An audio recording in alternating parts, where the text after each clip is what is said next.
नमस्कार। अभिनव कहानियाँ में आपका स्वागत है। हमारी आज की कहानी है कमजोरी। सुशील जी बहुत बूढ़े हो चुके थे। उन्हें अब कम दिखाई देता था और उनका शरीर कमज़ोर हो चुका था।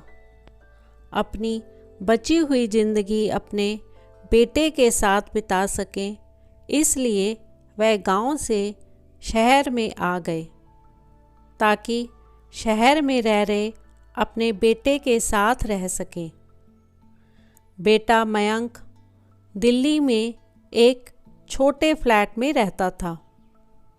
फ्लैट तो उसका छोटा था, लेकिन उसके अंदर जो सामान था वह महंगा था।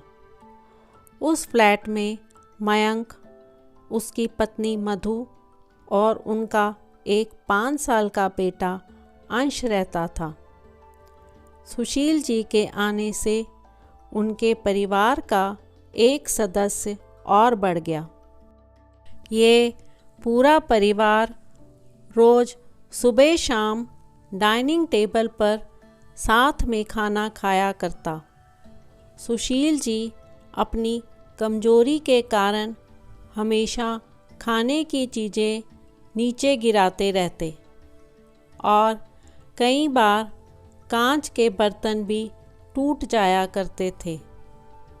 कुछ दिनों तक तो मयंक और मधु ने ये सब सहन किया, लेकिन बाद में वे दोनों सुशील जी की ऐसी हरकतों से चिढ़ने लगे। एक दिन मयंक और मधु ने सोचा कि ऐसा कब तक चलेगा, हमें कुछ करना पड़ेगा। इससे तो हमारा बहुत नुकसान हो रहा है।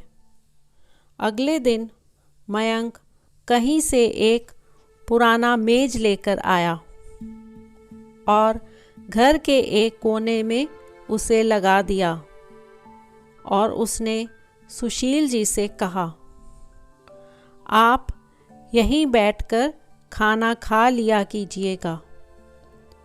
उन्होंने एक लकड़ी का बर्तन भी बनवाया जिसमें वे सुशील जी को खाना देने लगे।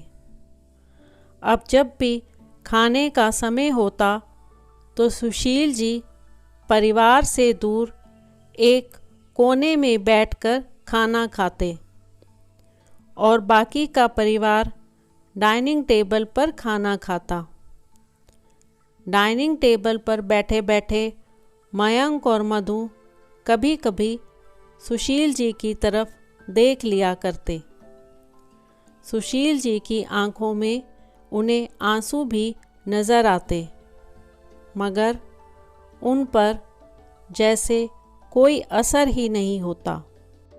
सुशील जी का पोता भी ये नज़ारा हमेशा देखता, पर वह अपने में ही खोया रहता। एक दिन मयंक और मधु डाइनिंग टेबल पर बैठकर खाना खा रहे थे। तब अंश ज़मीन पर बैठकर कुछ कर रहा था। उन दोनों ने बच्चे के हाथ में लकड़ी का टुकड़ा देखा, लेकिन उन्हें कुछ समझ में नहीं आया कि अंश लकड़ी के टुकड़े के साथ क्या कर रहा है। जब मयंक ने उससे पूछा, बेटा आओ खाना खा लो, तुम नीचे बैठकर क्या कर रहे हो, तब अंश ने भोलेपन से कहा, अरे मम्मी पापा, मैं आप दोनों के लिए लकड़ी का बर्तन बना रहा हूँ ताकि आप लोगों को जब आप बूढ़े हो जाओ तो आपको इस बर्तन में खाना दे सकूं। अपने नादान बेटे द्वारा बोली गई ये सहज बात दोनों के दिल में तीर की तरह उतर गई। दोनों एक दूसरे को देखने लगे। बिना कुछ कहे ही दोनों की आंखों में पानी आ गया और उन्हें अपना भविष्य अपने आप के सामने नज़र आने लगा। उन्हें समझने में ज़्यादा देर नहीं लगी कि अब उन्हें आगे क्या करना है। अगले दिन कमरे के कोने से वह पुराना मेज हट गया और अब सुशील जी और बाकी का परिवार साथ में मिलकर फिर से खाना खाने लगे।